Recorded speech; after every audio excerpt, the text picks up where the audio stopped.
Master, may I come in? Master. Master, if I may, I'd like to have a conversation with you.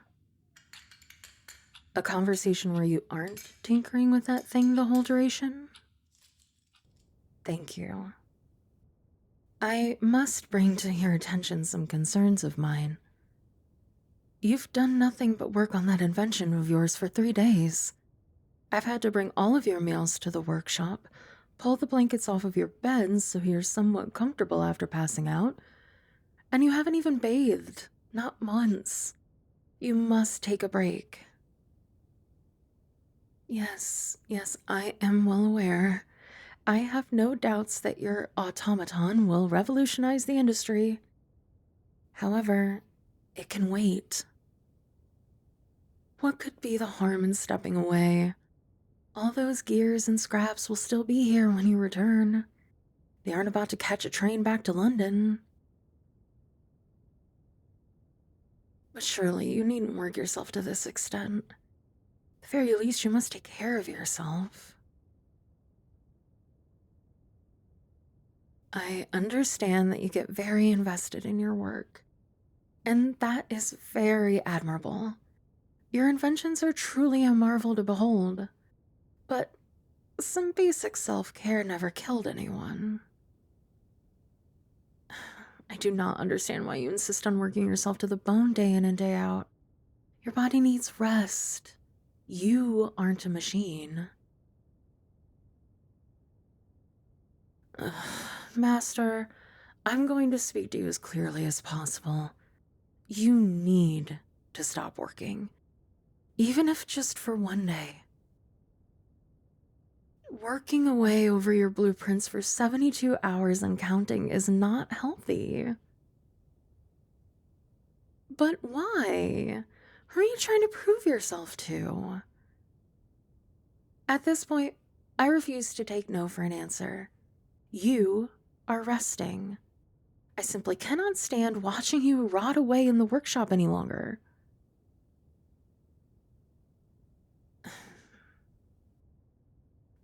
You are well aware of how sought after my services are.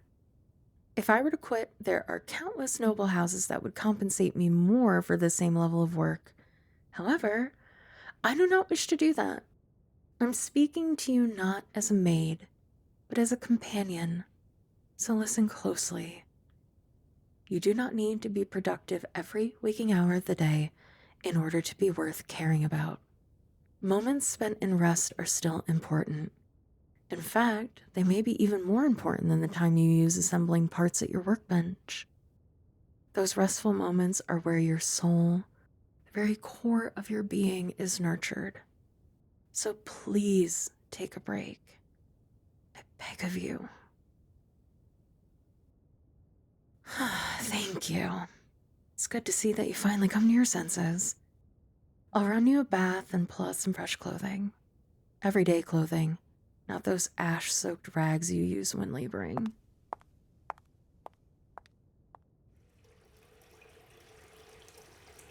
Come, the bath is warm and sudsy. It will cleanse the oil from your skin. Yes, your skin is coated in oil.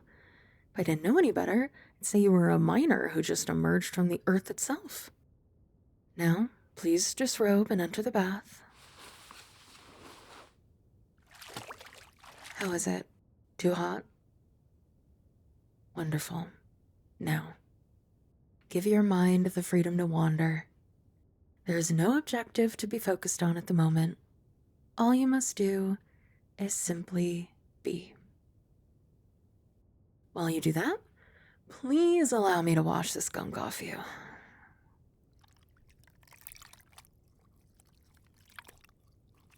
Yes, Master? Ugh, no. I will not allow you to speak about your work for the remainder of the day. I care not if you need my opinion. You have the capability of asking tomorrow. What on earth is this substance on your hands? Copper dust. I see. And why are your fingers coated in it? Should you really be sanding your automaton's outer plating when the internal components are not yet finished? And these necessary parts haven't even arrived yet? They're still en route? This is exactly what I meant when I said you have no need to be productive all the time. It only leads to you performing busy work that will not matter in the end. You'll likely need more waxed copper to form a bigger shell. These inventions of yours are rarely as compact as you initially designed them to be. Ugh, please, forget I said anything. I told you not to discuss work, and I shall not either.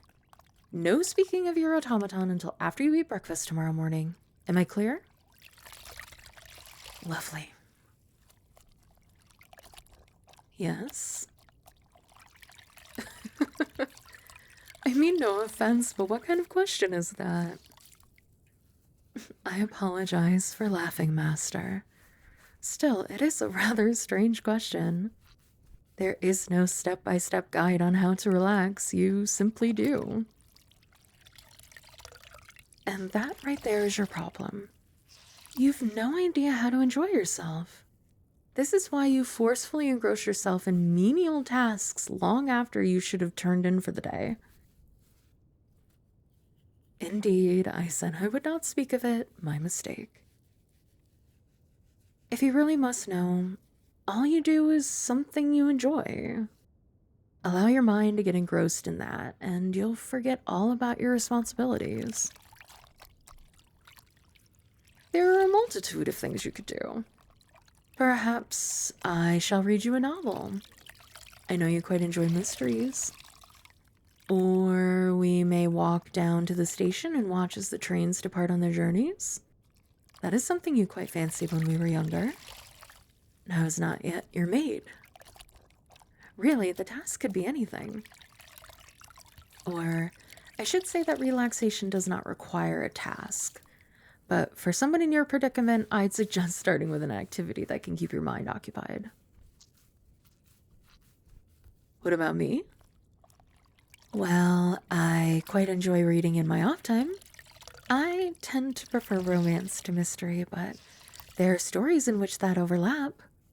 I also go on into town with my other friends, something a recluse like yourself would never do.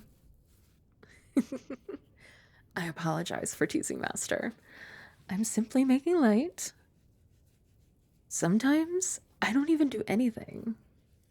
I merely sit outside and enjoy the sounds of the city. It can be quite freeing, not having anything to do except exist. Well, you may be a ways off from achieving that. As I said, we'll start by keeping your mind occupied with a hobby. Then, once you're used to that, doing nothing at all should be far more calming than stressful. I believe I've finally scrubbed all that grime off your skin. Now I suggest getting out of the bath. Normally, I'd allow you to enjoy the warmth, but the water's gone dark with oil and heaven knows what else. Indeed. It's been a long time since I've had to clean that much off of you. To think about how much worse it would have been if you'd refused my offer. My intent is not to shame you, but to point out the flaws in your thought process. It's one of the reasons we became such good friends as children, was it not? Had it not been for me, your first creation's boiler would have blown your grandfather's shop to bits. I may not be a technological genius, but I have common sense. Something you could use more assistance with. Please hold still while I dress you in some proper clothing. No, allow me. Yes? No, I do not regret becoming your maid. Why do you ask? Indeed, it has shifted our relationship, but as I said earlier, I still consider you my companion. We clearly respect each other's boundaries, and I know you view me as an equal. Had you seen me as nothing but a maid, I'd have been fired a long time ago for some of my less than praising comments. I do care for you, and that is why I'm so hard on you. Please understand that. Indeed, I am quite satisfied with my current line of work. Besides, had I not accepted your original offer to become a temporary maid while you got your workshop up and running, I'd likely be in a faraway city dusting some noble's antique china collection. Working here has much lower stakes to it. What can I say? You happen to grow on me. There. Now you look quite presentable, if I do say so myself. Well, that is up to you. What do you think would most aid your relaxation? Very well. What book would you like me to read? One from my personal collection. Are you sure? I appreciate that. You're still quite thoughtful underneath all that stubborn exterior. Of course, of course. I shall be back in a moment. Until then, I suggest taking a look outside. See what you've been missing these last few days.